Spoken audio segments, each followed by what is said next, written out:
Bienvenue dans cette 15e capsule d'écologie intégrale. Aujourd'hui, nous allons nous attarder à la terrible réalité de la faim dans le monde. Réalité très ancienne dont on parlait déjà dans la Bible. Qui est fou ne dit que des folies, et son cœur fait le mal. Il commet l'impiété, il blasphème le Seigneur. Donc, le fou ou la personne insensée, il y a un mal qui part de son cœur et c'est une brisure relationnelle par rapport à Dieu. Il y a quelque chose de désajusté par rapport au Seigneur et également par rapport aux pauvres. Il laisse l'affamé le ventre creux et l'assoiffé sans rien à boire. Je trouve ça bien intéressant que le prophète Isaïe mette ensemble la question du rapport désajusté à Dieu et du rapport désajusté aux pauvres. Les deux vont de pair, si on peut dire. Quand on est désajusté à un endroit, on l'est à d'autres aussi. Souvenez-vous de notre tétraède qu'on a vu dans une capsule précédente. Les 4 rapports fondamentaux à soi, à Dieu, aux autres et à la nature vont ensemble. Quand on est désajusté quelque part, il y a des risques qu'on soit désajusté ailleurs. Maintenant, regardons quelques chiffres qui sont fournis par l'ONU sur la question de la faim. Dans un rapport récent, on nous disait qu'il y a 690 millions de personnes qui souffraient de la faim en 2019. C'est un chiffre énorme. Derrière ce chiffre, c'est vraiment des humains qui souffrent. Le plus grand nombre d'affamés, en nombre absolu, est en Asie, parce que c'est là qu'il y a les populations les plus importantes dans le monde. Mais l'endroit où la faim atteint la proportion la plus grande de la population et où ça progresse le plus vite, c'est en Afrique. Et ça ne veut pas dire que d'autres régions comme l'Amérique latine sont épargnées. Depuis l'arrivée de notre cher COVID-19, il y a au moins 130 millions de personnes de plus qui sont menacées de faim chronique. Donc, encore une fois, les plus vulnérables sont touchés d'une manière plus grave par la crise que nous vivons tous. Récemment, il n'y a même pas un mois, le pape François s'adressait à la FAO, qui est l'Organisation des Nations Unies pour l'alimentation et l'agriculture, qui célèbre cette année son 75e anniversaire. Et il parlait de la faim dans le monde. Il disait, c'est pas juste une tragédie ou un drame, c'est une honte, dans le sens que ce qui devrait être fait n'est pas fait. Et le journal qui rapporte ça, La Croix, utilise tonne. Ça veut dire que son ton au pape François était un ton sévère.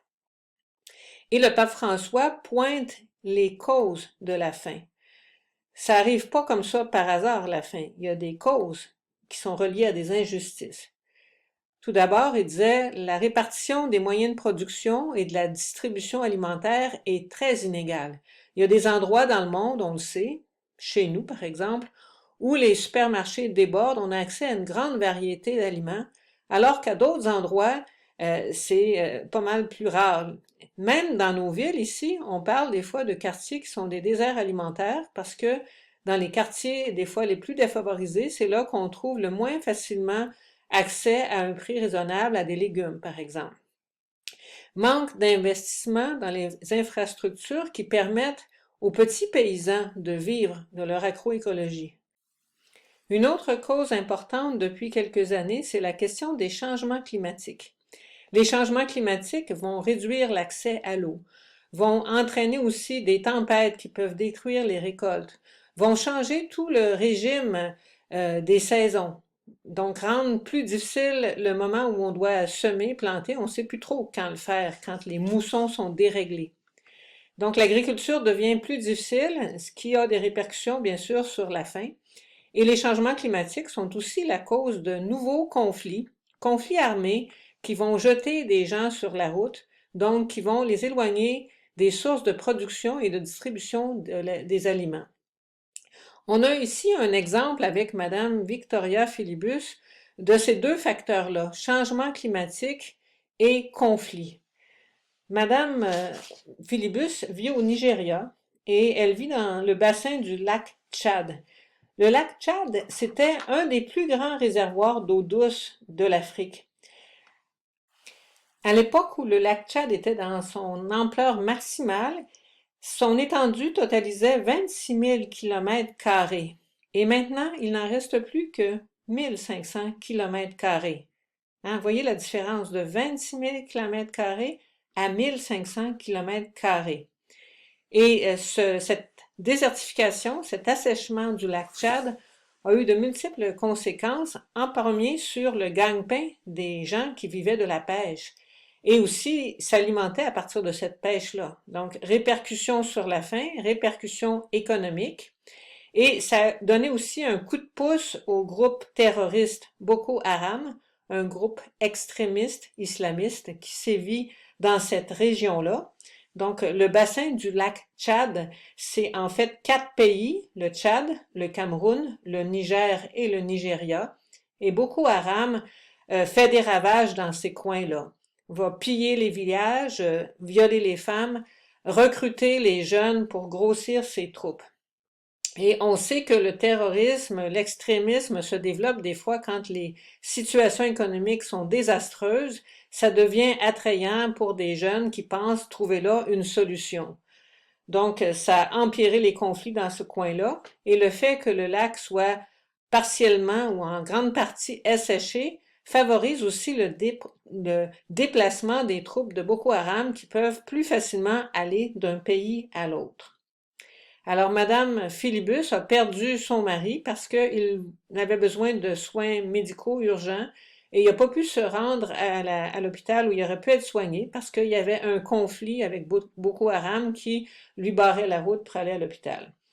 Maintenant, Madame Philibus vit avec ses 9 enfants dans un camp de réfugiés dans l'État de Borno, au Nigeria, et elle nous dit que la vie dans ce camp-là est terrible.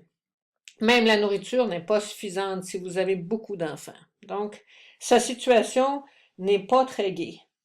Heureusement, il y a quand même des organisations qui essaient d'aider les personnes par là. Il y a l'organisation Social Action qui promeut la justice écologique au Nigeria et c'est appuyé par Développement et Paix, donc notre organisation à nous, catholiques du Canada, qui vient soutenir un partenaire qui joue vraiment un rôle important pour les personnes qui vivent ces situations difficiles. Une autre cause à la faim dans le monde, une autre cause pointée par le pape François, c'est la question du gaspillage alimentaire. Et c'est une question assez importante pour que on lui consacre notre prochaine capsule. Mais en attendant, le pape François, quand il est allé à la FAO, a plaidé vraiment pour qu'il y ait la mise sur pied d'un fonds mondial contre la faim. Et cette demande-là n'est pas récente, c'est pas une nouvelle idée que le pape François a eue. Déjà en 1964, le pape Paul VI demandait la même chose. Et les autres papes aussi ont demandé la même chose. Donc, et je dirais que de nos jours, la situation est pire qu'elle pouvait l'être en 1964. Espérons qu'un jour, ça sera entendu et que les pays riches accepteront de contribuer d'une façon majeure à ce fonds-là contre la faim. Donc, la semaine prochaine, on continue à écouter le cri des pauvres et ce sera la question du gaspillage alimentaire.